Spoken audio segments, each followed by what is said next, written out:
Saya lupa bawa kitabnya. Yang kebawa kitab Hada'iq. Tapi saya bawa kitab yang mirip. Judulnya Hada'iq tadi ya. Isinya sama. Kitab Risalah Kusyairiyah. Kemudian ini diringkas, disempurnakan oleh Imam Syamsuddin Ar-Razi namanya ya. Gelarnya Syamsuddin Ar-Razi. Ya mirip-mirip lah saya dengan beliau. Namanya, ilmunya jauh. Sama-sama Ar-Razi Pak. Taib. Sekarang kita ngambil satu bab yang di tengah. Jadi bab ini tidak mesti sistematis, tapi boleh kita ambil mana yang sesuai dengan kondisi hari ini. Banyak orang bertanya tentang wali Allah. Betul gak? Siapakah wali? Ada yang ngaku wali, ada yang ngerasa wali. Ada yang mengatakan, oh wali gak tahu dirinya wali. Nah, tapi sebelumnya supaya Allah buka kalbu kita, pikiran, biar nurnya masuk, mari kita baca surah Al-Fatihah. Semoga Allah memberkahi kita semua. Al-Fatihah. A'udzubillahi minasyaitonir rajim.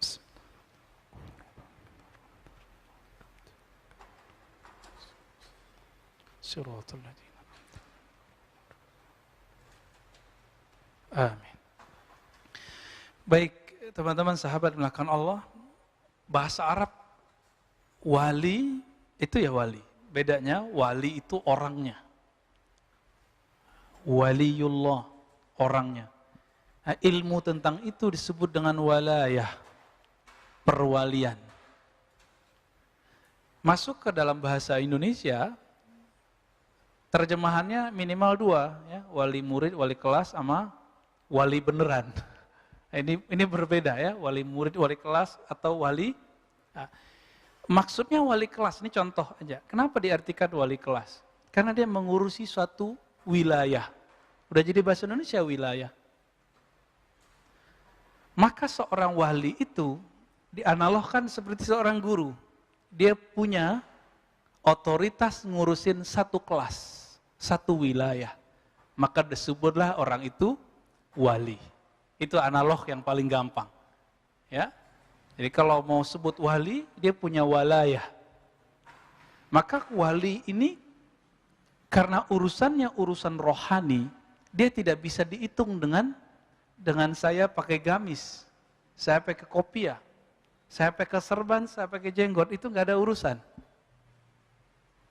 Tasbih saya 1000, nggak ada urusan Pak. Ini urusan kalbu, urusan rohani. Maka mengenal wali tidak mungkin dengan mazahir, dengan penampilan-penampilan zahir, dengan penampilan fisik. Tidak mungkin dengan khawarikul adah, dengan kejadian-kejadian kesaktian, ya, keunikan itu. Berjalan di atas air, kebal. Kenapa? Itu terjadi juga pada dukun. Ya kan? Mustajab doa, dukun mustajab terus doanya.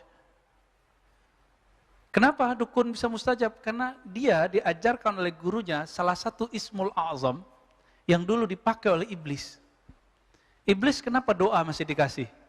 Karena dia berdoa dengan ismul a'zam, nama yang agung.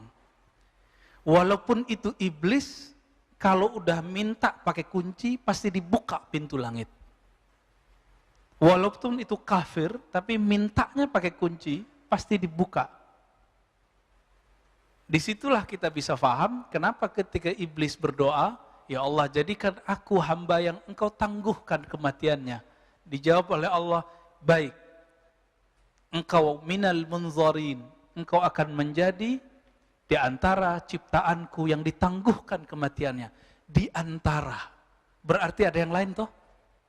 Ada malaikat. Nabi mungkin ada, wali mungkin ada.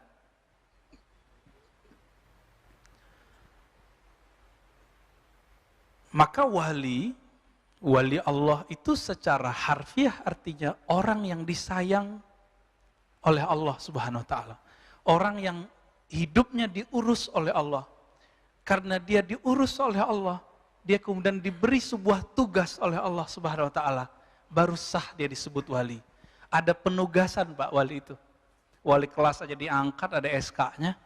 Masa waliullah enggak ada SK-nya? Tapi SK-nya bukan pakai tertulis gitu Pak ya. Tertulisnya bukan di kertas begini. Tertulisnya di alam malakut dan jabarut. Ini yang disebut dalam hadis Nabi. Orang yang tidak terkenal di bumi, terkenal di langit. Yang Nabi katakan ya, siapa yang menyebutku, kata Allah Ta'ala, hadis Qudsi, man zakarani fi malain, siapa yang menyebutku dalam keramaian, aku sebut dia dalam keramaian yang lebih baik dari keramaian yang ada di bumi. Itu wali itu Pak, wali yang masyhur di langit dan di bumi. Ada yang cuma masyhur di langit, itu lebih banyak. Nggak terkenal di bumi. Karena mereka tidak dapat tugas jadi da'i. Yang terkenal itu kan da'i. Kata Imam Ibn Athaillah, wali di zamannya, kalau seorang pendakwah terus bilang, saya nggak mau terkenal, bagus. Tapi menolak terkenal nggak boleh. Minimal terkenal di jamaahnya, ya kan? Terkenal itu ma'ruf, dikenal oleh jamaahnya. Gimana Pak dakwah kita nggak tahu orangnya? Kita mau denger nggak dia ngomong? Nggak mau. Nah, Nabi Muhammad Allah kenalkan dulu sebagai orang yang amin, sebagai orang berakhlak yang baik, baru kemudian dijadikan sebagai da'i.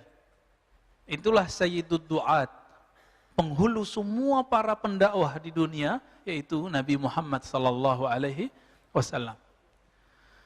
Jadi kewalian itu tugas. Ya, bisa jadi ada orang ilmunya seperti wali kelas, tapi dia nggak dapat tugas. Bisa begitu? Bisa. Atau dia sudah selesai tugas pensiun, ilmunya melebihi semua profesor, bisa saja. Maka ada di antara wali-wali Allah yang sudah dipensiunkan dari tugasnya, banyak Pak. Biasanya dia kalau punya murid tuh, dia serahkan.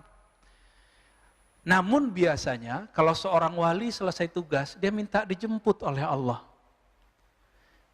Imam Bukhari udah selesai tugasnya.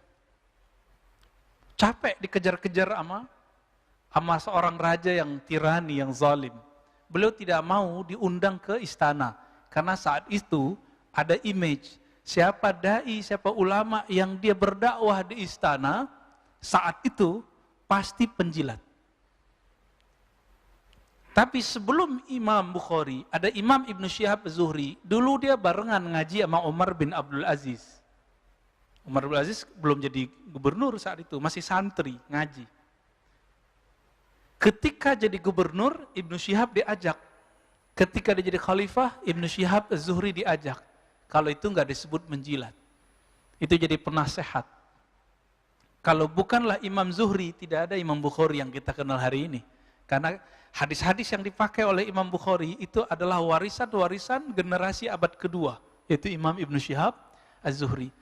Nah, Imam Bukhari selesai tugas kewaliannya, dia minta meninggal. Ya Allah, ambil aku malam ini juga, meninggal Pak malam itu baru wali. Coba Pak, berani nggak bilang gitu? Kalau wali itu pengen hidup panjang, itu Allah kasih Pak. Kekasih dikasih gak permintaannya? Dikasih, ya. Tapi ada tugas. Nah, baik. Kita masuk ke kitab ini. Di Quran itu ada Allahu waliyul ladzina amanu, Allah wali orang-orang beriman. Maka wali itu ada wali secara umum. Allah yang mengurus semua hamba-hambanya, maka disebutlah Allah itu wali. Berarti karakter wali apa? Mau ngurusin orang Pak. Ngurusin hamba Allah.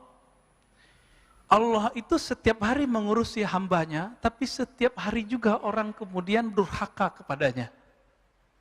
Maka orang-orang yang ingin menjadi wali kekasih Allah, ngurusin hamba-hamba Allah, ngurusin masjid-masjid Allah, ngurusin tempat belajar ilmu-ilmu mengenal Allah, mengenalkan umat kepada Allah, tapi dihujat oleh umat.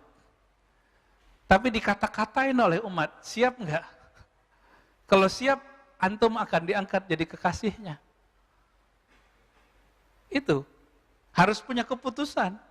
Kalau takut dibenci, takut populer dibenci, Maka Ibnu Thaillah mengatakan, ente abduz zuhur, ente bukan hamba Allah yang maha nyata. Ente itu hamba Allah yang suka popularitas.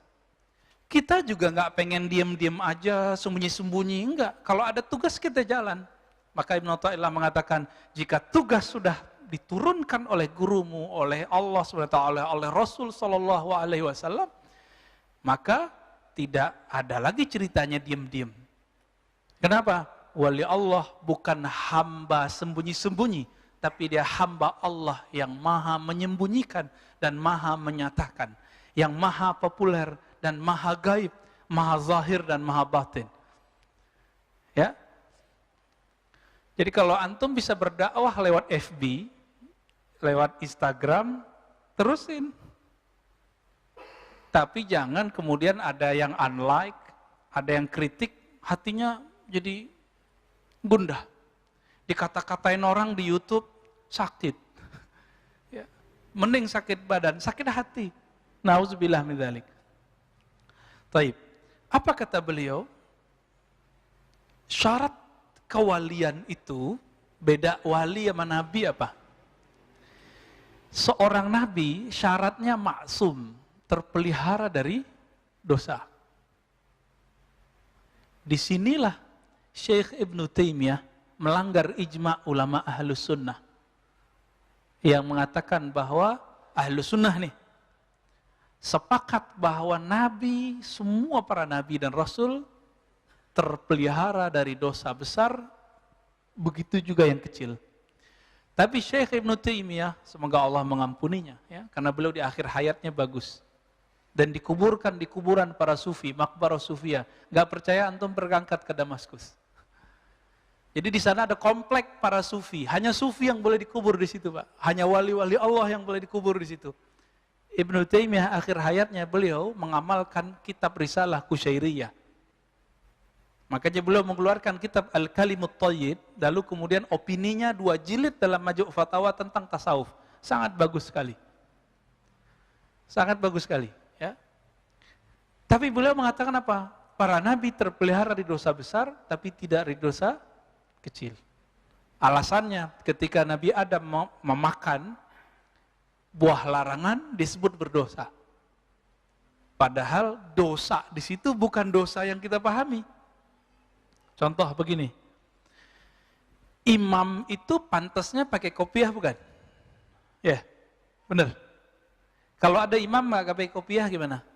Nggak pantas. Nah, ini yang disebut dosa imam. Bukan dosa besar itu, nggak juga dosa kecil, kepantesan. Khotib pakai baju kaos kira-kira gimana, Pak? Pantas nggak? Nggak pantas. Nggak pantas. Nah, jadi Nabi Adam tidak pantas melakukan itu, tapi Nabi Adam kekasih Allah bukan?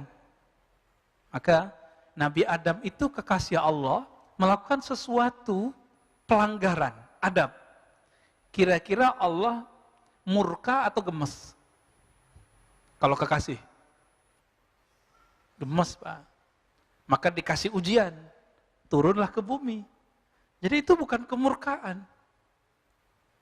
Ini perbedaan perspektif akidah Islam dengan akidah di luar agama Islam, ya, yang menganggap kalau Nabi Adam dan Siti Hawa itu dikutuk. Nauzubillah min dzalik. Maka seorang wali itu hanya mahfuz, bukan maksum. Mahfuz dari kata hafaza yahfazu hifzan. Hafaz. Hafalan. Hafalan itu hafiz, orang yang hafal hafiz. Hafalan kita sebut hifz. Orang Malaysia, Melayu menyebut menghafaz. Indonesia menyebut menghafal. Z-nya berubah menjadi L. Ya, zuhur jadi lohor, ya kan? Zuhur jadi luhur. Ya, biasa, itu perubahan-perubahan dialek. Apa saudara makan Allah? Seorang wali itu dijaga oleh Allah tapi bukan disucikan. Apa ciri-ciri dijaga? Kalau dia terjebak maksiat, Allah cepat ambil dia. Allah cepat tegur dia, dikasih jalan pulang. Tapi kalau bukan kekasih Allah, antum maksiat, nggak bisa keluar-keluar dari maksiatnya. Jadi para wali bisa maksiat nggak? Bisa.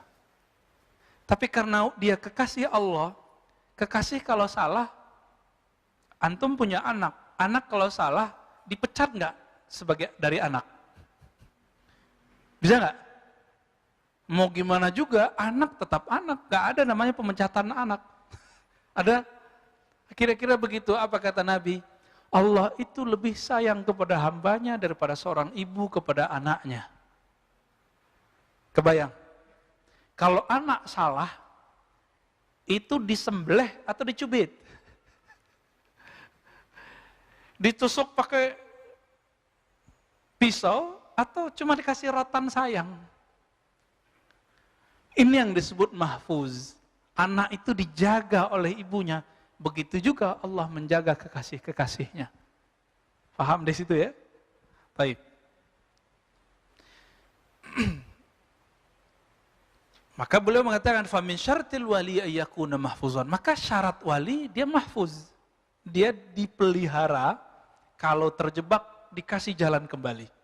Maka ada orang bertanya kepada Imam Junaid, apakah mungkin seorang wali berbuat lacur, berbuat zina?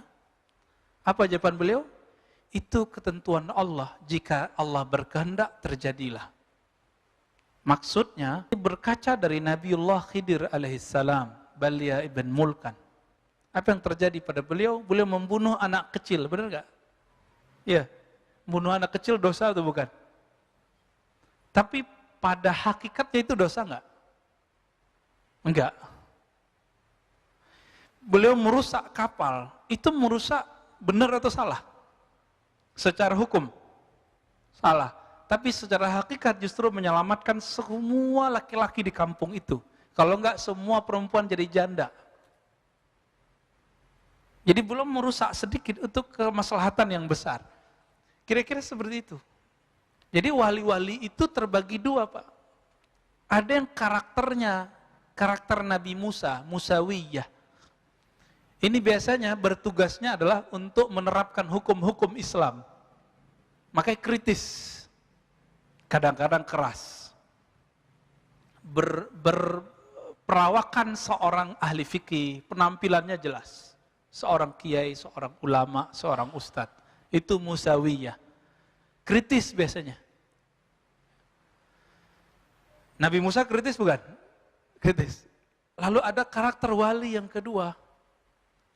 Wali yang kedua, wali yang khidriyah. Wali yang karakternya seperti Nabi Khidir alaihissalam. Nabi Khidir, lain yang dilakukan, lain yang dimaksud. Itu dia. Makanya kalau kita melihat ada seseorang melakukan sesuatu, belajar dari kisah Nabi Musa dan Nabi Khidir, kita nggak boleh langsung judge, Pak. Ini sekarang orang udah satu masjid, udah ngejudge orang. Jadi udah Nabi Musa nggak lolos, Nabi Khidir nggak nemu. Ya. Namun yang sempurna itu adalah walayah al-Muhammadiyah. Kewalian Nabi Muhammad SAW menggabungkan yang zahir dan batinnya. Tapi itu ada prosesnya. Itulah yang digabungkan nanti oleh imam akhir zaman itu. Yang kita sebut Imam Al-Mahdi. Imam Al-Mahdi. Ya. Baik. Satu kali, jadi wali-wali di awal-awal dulu sampai sekarang, yang wali-wali Musawiyah ini, dia mainnya di adab. Imam Abu Ali Ad-Daqqaq mengatakan, Abu Yazid Al-Bustami, yang semasa dengan Imam Muslim, beliau mendengar ada seorang wali di suatu sudut kota. Karena amalannya Imam Abu Yazid itu sholat di beberapa tempat, mungkin 1000-an masjid, sekedar sholat tahiyatul masjid di masjid itu. Atau ikut sholat jamaah jika waktu maksud sholatnya datang. Itu amalannya Abu Yazid. Jadi Abu Yazid ini safar terus. Ke masjid mana, masjid mana, masjid mana, masjid mana.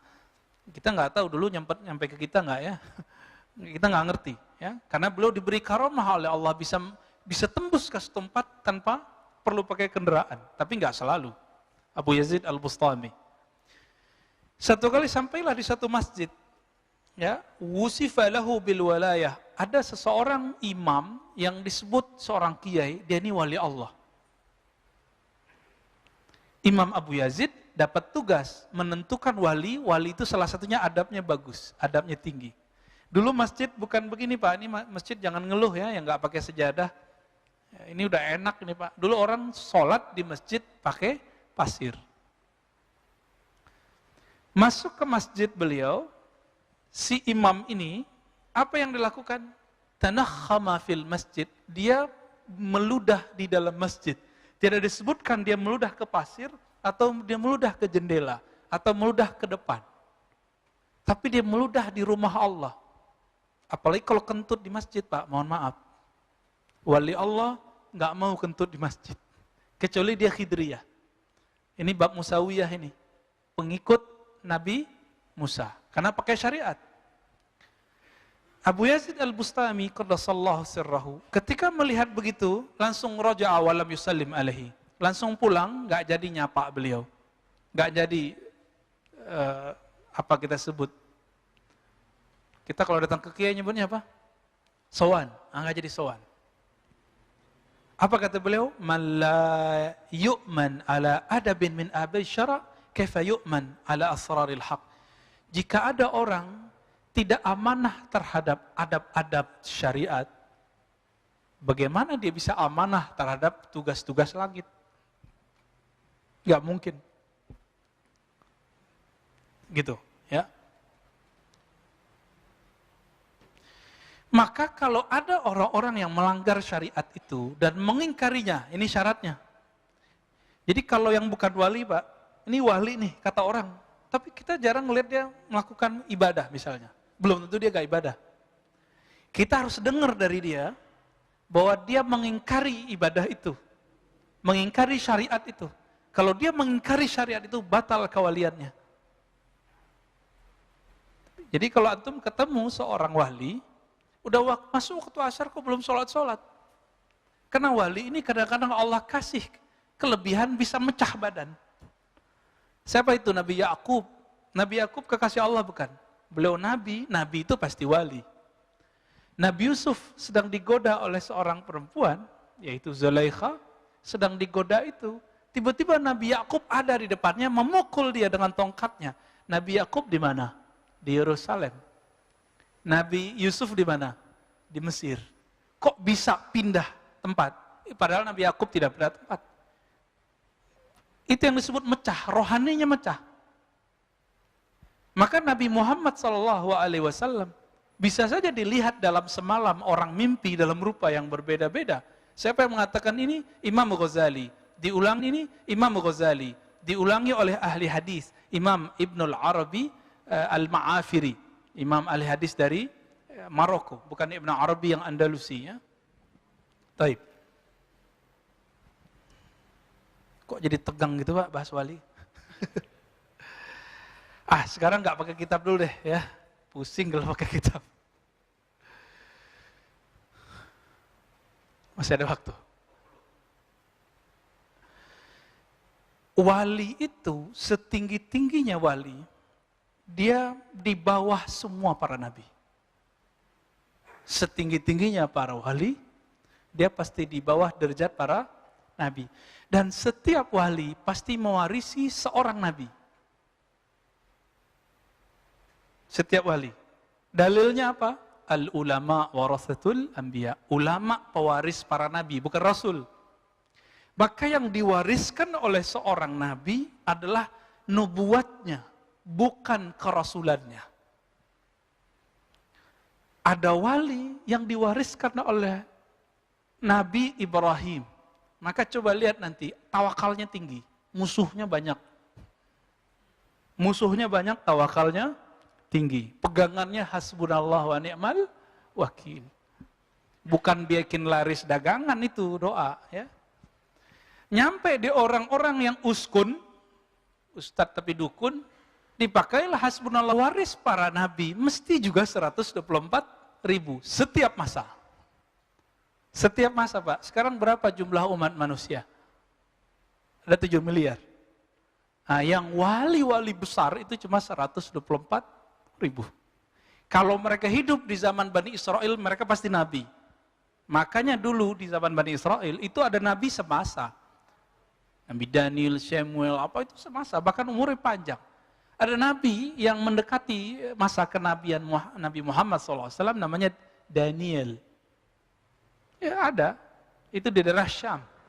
Dan dia tahu kemunculan Nabi Muhammad SAW. Karena kalbunya terang, dia melihat di bagian selatan, dia kan melihat ke selatan, sudah muncul cahaya, Al-Badar, rembulan, bulan purnama. Dia sudah melihat. Itu yang dilihat oleh Sofiyah ketika belum bermimpi. Bulan purnama jatuh masuk ke kamarnya. Dia lapor ke ayahnya. Ayahnya seorang rahib. Digampar anaknya pingsan. Kenapa? Rahib ini tahu sang rembulan adalah Muhammad sallallahu alaihi wasallam.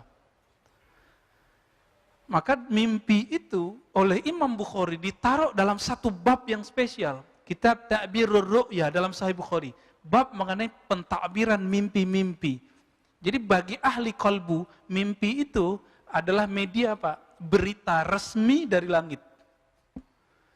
Kalau bumi kan kita baca CNN, TV One, Metro, apa lagi? Berita Satu, ya. Sama. Itu berita langit juga begitu, Pak. Ada channel-channelnya itu di kalbu itu. Belum tahu ya? Pengen tahu kalau kita sebenarnya sudah praktek. Antum menikah dulu kan, sebagian besar kan udah menikah nih. Atau mau cari kerja, atau mau ngapain. Istikharah enggak? Istikharah itu buka channel berita langit. Aku cocoknya milih yang mana ya Allah? Kira-kira gimana? Pernah? Berarti dulu pernah buka channel alam langit itu, alam Jabarut, alam Malakut. Kita pernah melakukan itu, Pak. Tapi karena tidak diolah, tidak diasah, nggak tajam. Nabi Muhammad SAW lama di Gua Hira, tajam. Setelah jadi Rasul pun masih itikaf, lebih tajam lagi. Ini para ustadz siapa yang suka itikaf? Orang itikaf dia jalan-jalan, ya, pindah pengajian sini, ya bener sih. Cuma kapan lagi dia itikaf? Akhirnya jamaahnya lebih tajam kolbunya daripada dirinya. Ini kejadian Pak di mana-mana. Ya, ini pelajaran buat saya. Karena kita berdakwah, kita ngajar, kita guru ngaji. Ngajar orang tapi kayak lilin, nyinari orang tapi kita kebakar. Inilah nasib orang yang tidak menyisihkan waktunya bersama Allah Subhanahu wa taala. 124.000 itu dari mana? Secara fisik mereka dari Nabi Adam alaihis salam. Benar ya? Semuanya. Benar. Ini anak Nabi Adam itu anak iblis. Nabi Adam ya? Sepakat. Karena semuanya keturunan Nabi Adam, semuanya keturunan Nabi Adam itu ditegur oleh Allah SWT. Dikasih pengajaran. Saya pernah membahas ini. Satu kali Nabi Adam ditanya, Dam, ente bisa sholawat, tahu dari mana? Allah berbahasa basi. Padahal Allah Maha tahu semuanya. Ini dialog mesra Allah dengan kekasihnya. Apa jawaban Nabiullah Adam alaihissalam? Ya Rabb, aku melihat ke arasmu ke langit sana, aras langit. Jadi langit itu ada langit yang 7, ada langit aras. Beda. Karena langit itu bahasa Arab artinya sumu, kullu ma'ala fahuwas sama. Semua yang tinggi disebut langit. Memandang dia ke atas, surga kan sudah di Sidratul Muntaha. Sudah di atas langit ke-7, Pak. Melihat ke langit-langitnya Sidratul Muntaha, tembus pandangnya sampai ke aras Allah Subhanahu wa taala. Di situ dia melihat nama Allah dan nama Muhammad atau Ahmad. Berpikirlah Nabi Adam, tidak mungkin ini nama biasa. Pasti nama spesial. Karena nama pencipta digandengkan dengan nama seseorang. Ini coba lihat. Kalau dulu waktu masih kecil, waktu sekolah, sering nggak nulis nama kita love siapa gitu. I love siapa, ditulis Pak, bener nggak? Bahkan perempuan-perempuan kalau nikah atau pas ulang tahun sering buat kalung simbol namanya misalnya Sinta, cowoknya namanya apa namanya? Mahadi gitu ya. SM gitu. Dibuat love SM, simbol. Siapa yang mengilhami itu? Allah. Maka kita kalau di rumah, bagi yang tidak mengharamkan foto, foto dia, foto ya kan? Kita kalau cinta Allah dan Rasul, kita kasih kaligrafi Allah Muhammad. Ya kan? Itu siapa yang mengilhami? Allah Subhanahu wa ta'ala. Kita kalau cinta sama orang tua, kita taruh apa fotonya di rumah. Cinta guru, kita taruh gede-gede di rumah. Bener? Ya, kita kadang-kadang kita foto sama guru, kita pasang jadi ya apa namanya? DP namanya, bukan DP mobil ya. Kenapa itu terjadi? Itu ilham dari Allah. Ini yang dilihat oleh Nabiullah Musa, Adam alaihissalam. Maka Allah mengatakan, ya Adam, tahukah engkau wahai Adam, siapakah itu Muhammad atau Ahmad? Apa jawaban Adam? Engkau yang lebih tahu ya Allah. Dijawab oleh Allah Subhanahu wa taala. Itu adalah orang yang karena dia aku ciptakan engkau. Karena dia aku ciptakan engkau.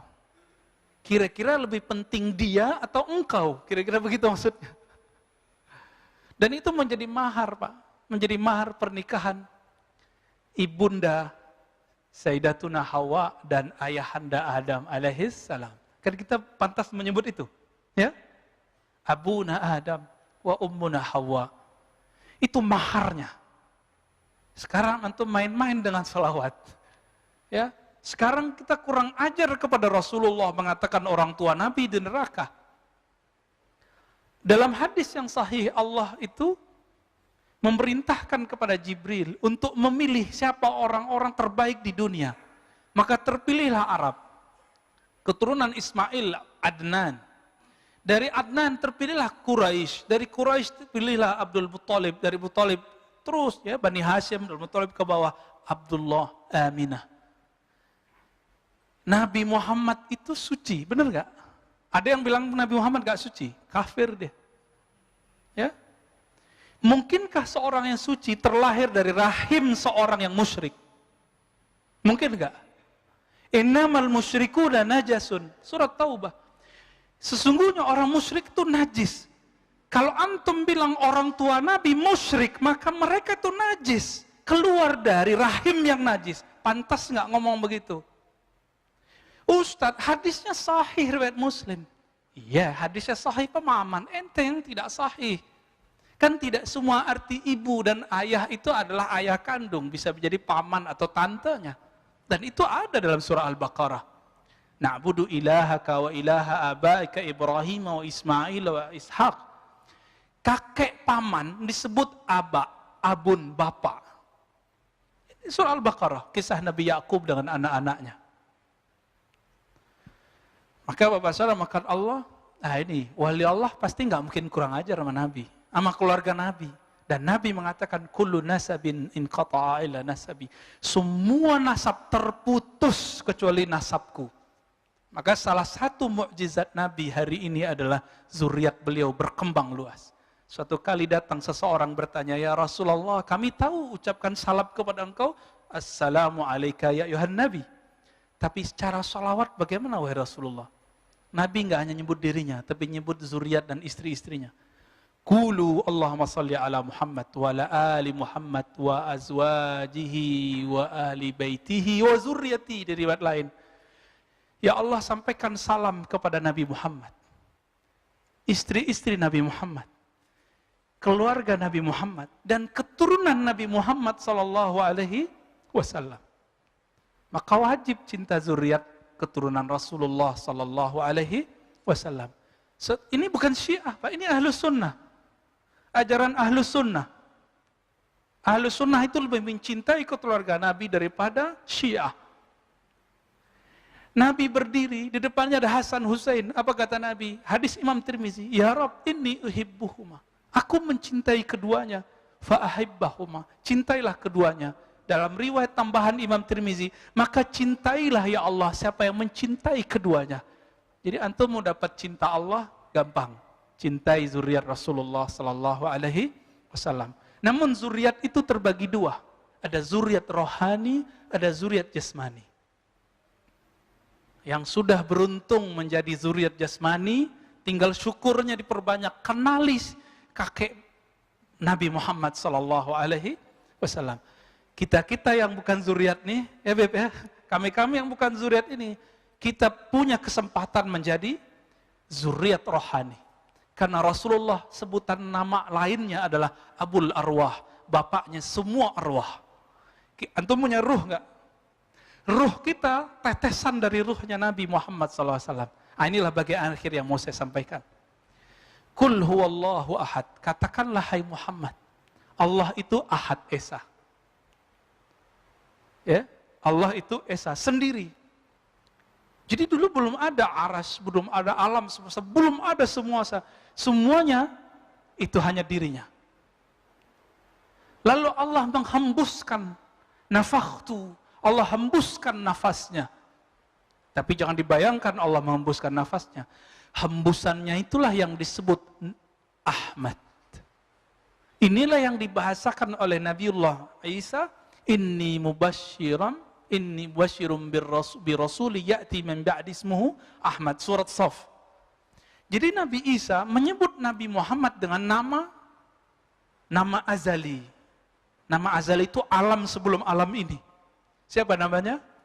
Ahmad. Aku mengabarkan kepada Bani Israel dengan Nabi yang namanya sudah ada di alam azali. Namanya siapa? Ahmad. Ahmad inilah kemudian menjadi Muhammad. Pancaran cahayanya menjadi nama Muhammad. Allah itu memandang Ahmad, Muhammad, intinya itu Muhammad. Jadi kolbunya itu namanya Muhammad. Cahaya Allah ada di situ. Apa kata Allah dalam hadis Imam Bukhari ya? Allah memandang bukan ke fisikmu, bukan ke amalmu, Allah memandang ke kolbumu. Kenapa? Di kolbu kita ada akses ke ruh. Ruh itu adalah pancaran dari nur Nabi Muhammad sallallahu alaihi wasallam.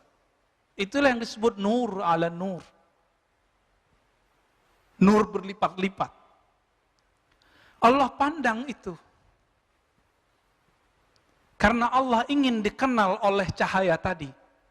Tapi siapa yang berani menatap Allah Subhanahu wa taala? Inilah makna ayat ya, dari surat Zariyat, "Wa ma khalaqtul jinna wal insa illa liya'budun." Tidaklah aku ciptakan jin dan manusia kecuali untuk mengenalku, bukan hanya menyembahku. Pantas nggak orang menyembah sesuatu yang dia nggak kenal?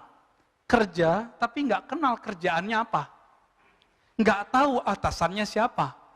Nyaman nggak kerja begitu? Itu sebabnya antum kenapa nggak nyaman berdiri lama dalam sholat? Kenapa tidak jelas siapa yang disembah? Ibnu Abbas radhiyallahu taala anhu mengatakan, liya'buduni liya'rifuni. Jin manusia itu misinya cuma satu, mengenal aku. Inilah makna dari surat Thaha ayat 14. Hai Musa, ya. Innani anallah. Allah kasih mengenalkan dirinya. Akulah Allah, tiada yang disembah kecuali aku. Fa'budni. Maka sembahlah aku. Itu artinya apa? Kenalilah aku. Jadi misi kita apa Pak di dunia? Mengenali Allah. Coba sekarang misinya dijauhkan, ditaruh di tempat yang tinggi. Apa misi kita? Mengenal yang disembah. Maka kalau sudah misinya itu, kita nggak akan riwah Pak, masalah-masalah kecil sunnah bid'ah itu. Nggak akan rusak cuma karena berbeda kunut, nggak kunut, sayyidina, nggak sayyidina, tasawuf, tazkiyatun nufus, mazhab atau manhaj. Tapi kena terjebak di sini, lupa dengan tujuan akhir, yaitu mengenal Allah. Ini yang disebut ma'rifatullah. Inilah makna inna akramakum indallahi atqakum. Orang yang paling mulia, wali yang paling tinggi, wali yang paling kenal Allah. Yang paling kenal Allah siapa? Nabi Muhammad SAW. Ketika Allah memandang kepada nur Nabi Muhammad SAW, kita kalau dipandang sama kekasih kita, guru kita, orang yang kita segani, keringetan nggak Pak? Keringetan nggak? Ya, karena Allah memandang ke kolbunya alam Nur Muhammad sallallahu alaihi wasallam. Berkeringatlah cahaya itu. Lahirlah dari tetesan cahaya itu 124.000. Itulah penjelasan kenapa para nabi 124.000. Meninggal para nabi semuanya ditutup oleh Nabi Muhammad SAW, maka para wali pun juga 124.000. Masih ingat perang terakhir yang paling keren? Perang Badar. Berapa jumlah sahabat Nabi yang berperang dengan beliau? 313. Disebut mereka Ahlul Badar. 313. 313 lawan 1000, Pak. Seandainya lawan 10.000 juga masih menang. Kenapa? Karena yang 313 itu tidak takut kecuali hanya kepada Allah. Mereka paling mengenal Allah gitu. Makanya mereka ini nanti, salah satu kisah yang dibawa oleh Habib siapa yang cerita tentang Nuaiman, sahabat pemabuk, itu ajib, kita mau dengarnya kayak mau nangis. Ya? Karena beliau zuriat Rasulullah bercerita tentang Nabi betul-betul dari dalam dirinya. Ya? Maka saksikan ya Allah kami mencintai engkau, mencintai Nabimu dan zuriat-zuriat Nabimu. Nuaiman itu Ahlul Badar. Karena imannya sudah menembus ke dalam relung hatinya. Tapi beliau punya kebiasaan buruk yang susah ditanggalkannya. Yaitu maksiat, bukan maksiat ya. Melakukan dosa minum toa. Di zaman Umar, tim-timnya Umar ini kan banyak. Laporan datang. Ya Umar, itu kekasih Allah atau kekasih setan itu? Ya. Nah, ini sebagai akhir. Apa jawaban Umar? Oh, jangan kamu laknat dia. Karena dia dicintai oleh Allah dan Rasulnya. Maka sahabat-sahabat semua, saya berdoa semoga kita termasuk yang 124.000. Jika tidak, antum termasuk yang mencintai yang 124.000. Amin ya rabbal alamin. Allahumma syfa'na bi syafa'ati nabiyyika Muhammad sallallahu alaihi wasallam. Subhanakallahumma wa bihamdika asyhadu an la ilaha illa anta astaghfiruka wa atubu ilaik. Assalamualaikum warahmatullahi wabarakatuh.